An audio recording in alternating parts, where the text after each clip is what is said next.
Alkali metal की physical properties अगर देखें, फिजिकल प्रॉपर्टीज, एल्कली मेटल्स की फिजिकल प्रॉपर्टीज का अगर हम स्टडी करें तो देखिए एल्कली मेटल जो अपनी फिजिकल प्रॉपर्टीज शो करती हैं, जिनमें सबसे फर्स्ट नंबर है atomic size and ionic size.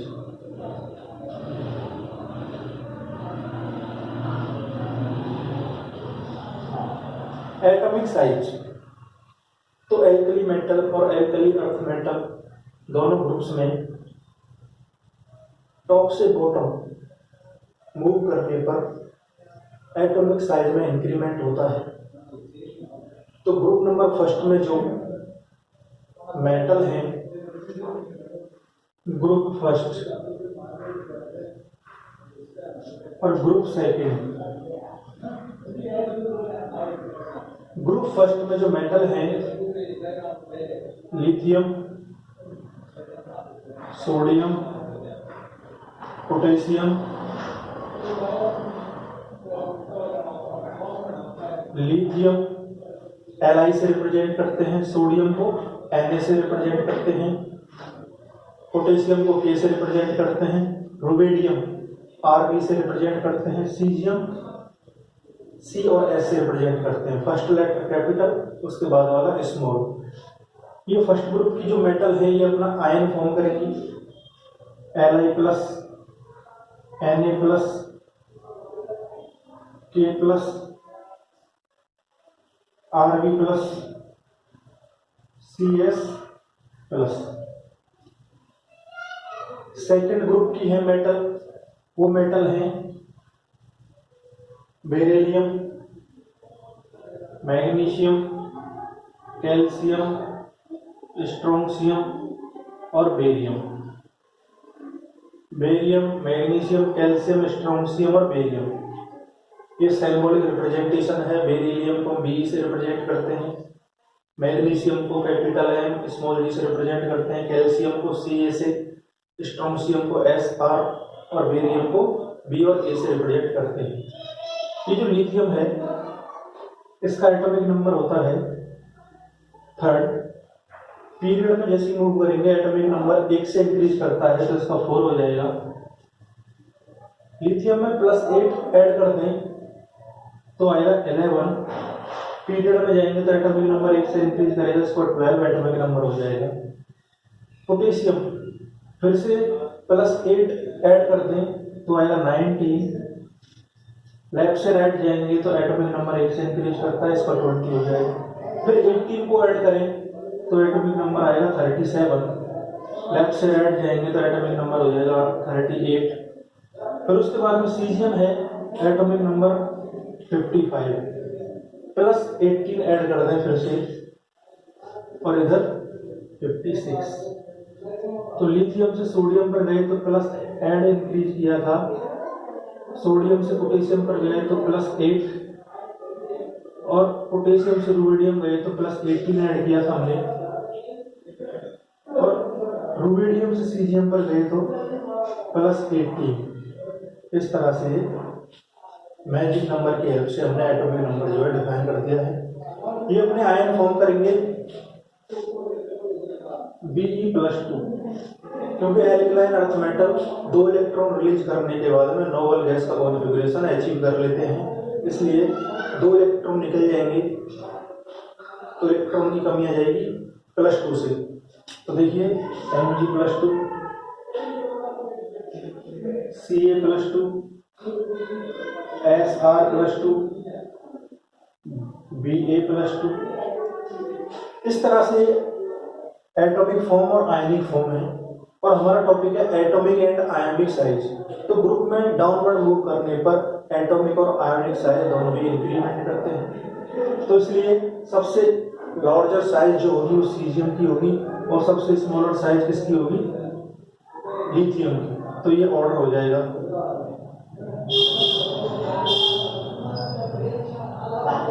इस तरह से। इसमें जाएंगे तो beryllium is less than magnesium is less than calcium is less than strontium is less than barium.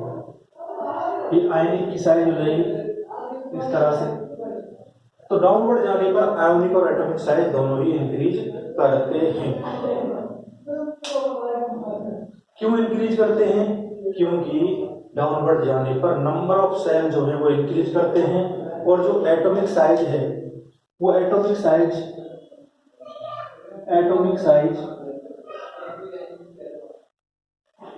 Proportional होती है number of cell,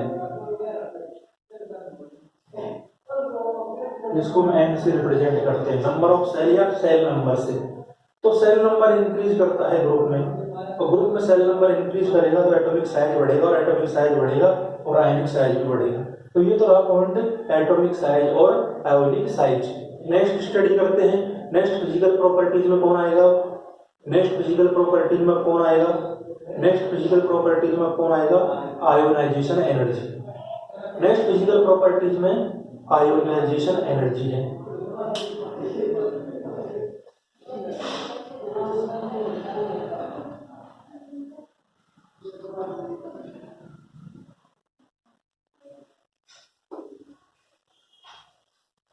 next physical property है आयोनाइजेशन एनर्जी।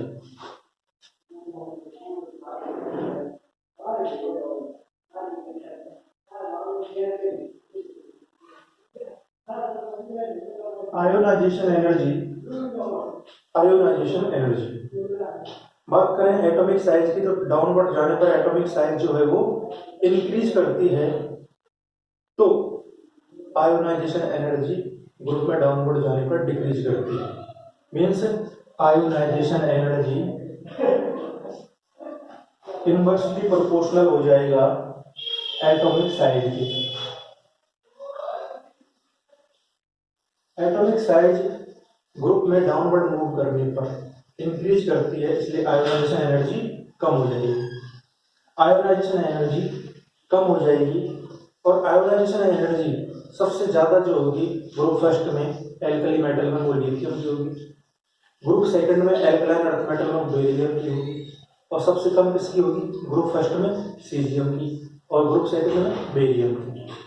इस तरह से आयोनाइजेशन एनर्जी का ऑर्डर ऑफ आयोनाइजेशन एनर्जी हम देखें alkali metal का, तो lithium is greater than sodium is greater than potassium is greater than rubidium is greater than caesium. ये आयोनाइजेशन एनर्जी का ऑर्डर है, जो कि साइज के क्या है?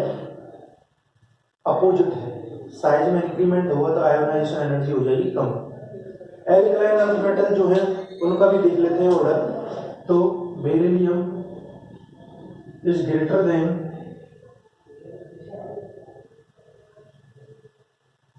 Magnesium is greater then calcium is greater then strontium is greater then barium.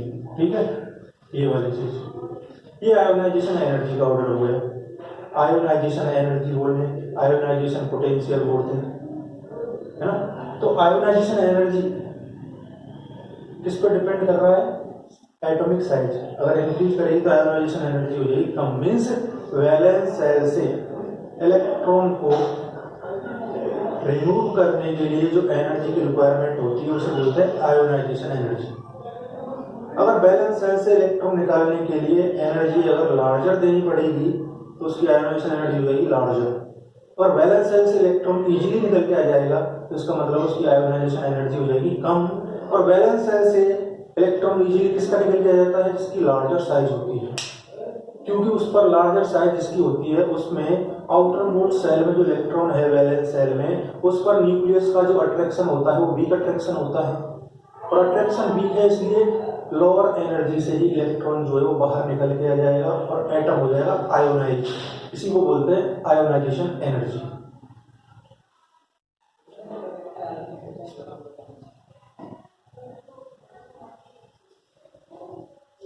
अब next topic है अपना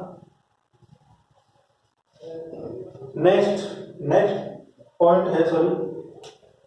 पॉइंट में आएगा अपना अब डेंसिटी। डेंसिटी ग्रुप में डाउनवर्ड मूव करने पर डेंसिटी जो है वो इंक्रीज करती है एल्कली मेटल में। एल्कली मेटल में ग्रुप में डाउनवर्ड मूव करने पर जो डेंसिटी है वो इंक्रीज करती है। तो डेंसिटी का जो ऑर्डर है एल्कली मेटल का वो क्या होता है, वो जरा देखते हैं कि lithium is less than sodium is less than potassium is less than rubidium is less than caesium. हमने कहा कि ग्रुप में डाउनवर्ड मूव करने पर जो है वो डेंसिटी इंक्रीज करती है एल्कली मेटल की, तो उसके अकॉर्डिंग हमने ये ऑर्डर जो है यहाँ पे रिटन कर दिया है। लेकिन यहाँ एक एक्सेप्शन आ जाता है कि जो पोटेशियम है यहाँ पे, ये जो पोटेशियम है ये सोडियम से कम डेंसिटी रखता है। पोटेशियम की डेंसिटी सोडियम से कम होती है, और जबकि हमने बोला है कि ग्रुप में डाउनवर्ड जाने पर एल्कली मेटल की जो डेंसिटी वो बढ़ती है। रीजन क्या है, मोलर मास बढ़ता है। मोलर मास बढ़ेगा तो मोलर मास डायरेक्टली रिलेटेड होता है डेंसिटी के। लेकिन यहाँ पे क्या है, पोटेशियम की डेंसिटी लार्जर ना होकर के स्मॉल हो जाती है सोडियम से। उसका रीजन क्या है कि जो पोटेशियम होता है इसके पास में 3D वैकेंट ऑर्बिटल प्रेजेंट है। पोटेशियम के पास 3D वैकेंट ऑर्बिटल प्रेजेंट होने की वजह से जो है एब्रप्ट इसकी जो साइज है वो इंक्रीज कर जाएगी, जिसकी वजह से डेंसिटी डिक्रीज होगी। Reason vacant 3D orbital present होने की वजह से साइज में एब्रप्ट इंक्रीमेंट हो जाएगा, जिसकी वजह से इसकी डेंसिटी सोडियम से कम हो जाएगी। तो lithium is less than potassium is less than sodium is less than rubidium is less than caesium. ये जो है एल्कली मेटल का डेंसिटी का ऑर्डर है। और एल्कलाइन अर्थ मेटल की अगर हम बात करें तो एल्कलाइन अर्थ मेटल जो है इसमें barium is less than magnesium is less than calcium is less than strontium is less than barium. ये एल्कली अर्थ मेटल का डेंसिटी का ऑर्डर है। हमने बोला है कि ग्रुप में डाउनवर्ड जाने पर डेंसिटी में इंक्रीमेंट होता है। लेकिन यहाँ पे क्या हुआ, क्रिस्टलाइजेशन लेटिस का इफेक्ट आ जाएगा, और बेरियम जो है बेरिलियम जो है उसकी डेंसिटी जो है मैग्नीशियम और कैल्शियम दोनों से हाइयर होगी। ये यहाँ पे क्या है, थोड़ा बेरिलियम की डेंसिटी मैग्नीशियम और कैल्शियम से हाइयर होती है। डेंसिटी डिपेंड करती है वॉल्यूम पर, मास पर और लेटिस स्ट्रक्चर पर। तो लेटिस का इफेक्ट आ गया यहाँ पे, और बेरिलियम की स्मॉलर साइज है ना, स्मॉलर साइज होने की वजह से इसकी डेंसिटी का इफेक्ट यहाँ पे आ गया है कि बेरिलियम की जो है स्मॉलर साइज होने की वजह से इसकी डेंसिटी हाइयर है, और इतनी हाइयर है कि वो मैग्नीशियम और कैल्शियम से हाइयर रहती है। पर जब डाउनवर्ड जा रहे हैं तो मोलर मास का इफेक्ट आ रहा है, इसलिए स्ट्रोंशियम और बेरियम की डेंसिटी हाइयर है। तो हमें साइज का भी ऑर्डर देखना है कि स्मॉलर साइज जिसकी होगी उसकी जो डेंसिटी है वो हाइयर होगी, प्लस मोलर मास जिसका ज्यादा होगा उसकी भी डेंसिटी ज्यादा होगी। तो ये स्मॉलर साइज का इफेक्ट यहाँ इतना आया कि उसकी डेंसिटी जो है बेरिलियम की मैग्नीशियम और कैल्शियम से लार्जर हो जाती है। लेकिन स्ट्रोंशियम और बेरियम हाइयर मोलर मास रखते हैं, हाइयर एटॉमिक वेट रखते हैं, मोलर मास रखते हैं, है ना, जिसकी वजह से बेरिलियम जो है स्ट्रोंशियम और बेरियम से डेंसिटी में कम होता है। लेकिन यहाँ पे लिथियम स्मॉलर साइज का है तो इसकी डेंसिटी हाइयर होनी चाहिए थी, हाँ है, लेकिन क्या है, मास नंबर ज़्यादा बढ़ रहा है। मास नंबर ज़्यादा बढ़ने की वजह से एल्कली मेटल में डेंसिटी बढ़ रहा है। लेकिन यहाँ पर क्या है, स्मॉलर साइज है, +2 वाला है, तो स्मॉलर साइज ज़्यादा है तो इतना इफेक्ट निकल के आएगा। उसकी डेंसिटी जो है मैग्नीशियम और कैल्शियम से हाइयर होती है। स्ट्रोंशियम और बेरियम जो है मास नंबर, मोलर मास या मास नंबर में ज़्यादा इंक्रीमेंट हो रहा है यहाँ पे, जिसकी वजह से इन दोनों से लोएस्ट हो जाता है। ये जो है एल्कली मेटल का ऑर्डर है, ये सही ऑर्डर है, ये रॉन्ग ऑर्डर है, ये जो है सही ऑर्डर है और ये रॉन्ग ऑर्डर है। डेफिनेशन के अकॉर्डिंग ऑर्डर ये होना चाहिए था, लेकिन जब हमने रियल स्टडी किया तो इसका ऑर्डर ये निकल गया।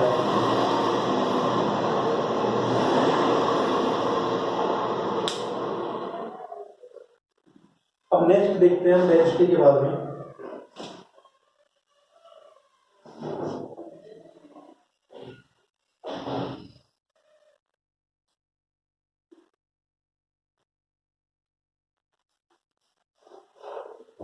डेंसिटी के बाद में अब हम देखते हैं reducing nature, reducing property. Reducing property, reducing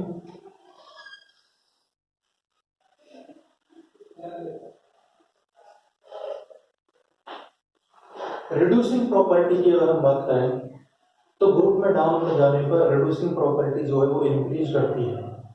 reducing character, reducing property एक ही बात है।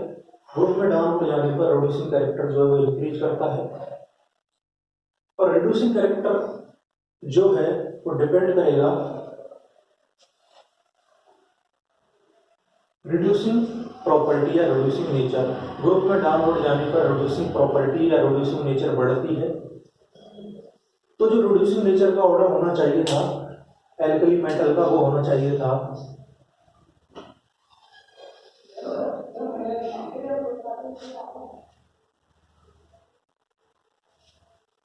lithium is less than sodium is less than potassium is less than rubidium is less than cesium।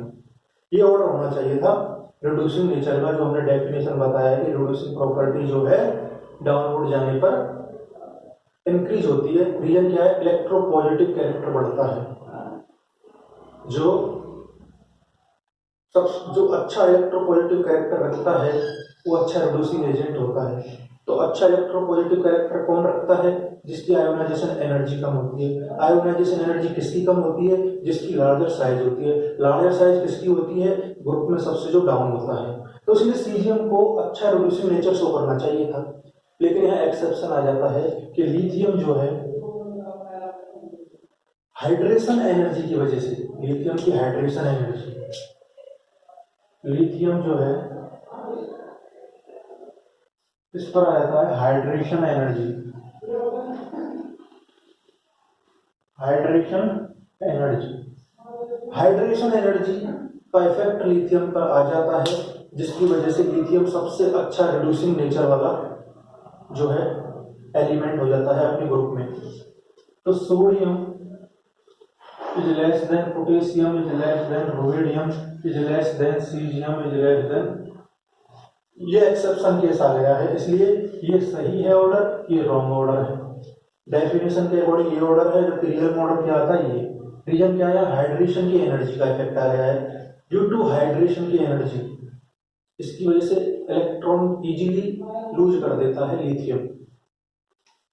फिर ये रिड्यूसिंग प्रॉपर्टी आ गया है। एल्कलाइन अर्थ मेटल का भी हम रिड्यूसिंग नेचर देख लेते हैं। तो जो बेरियम है, रिड्यूसिंग नेचर,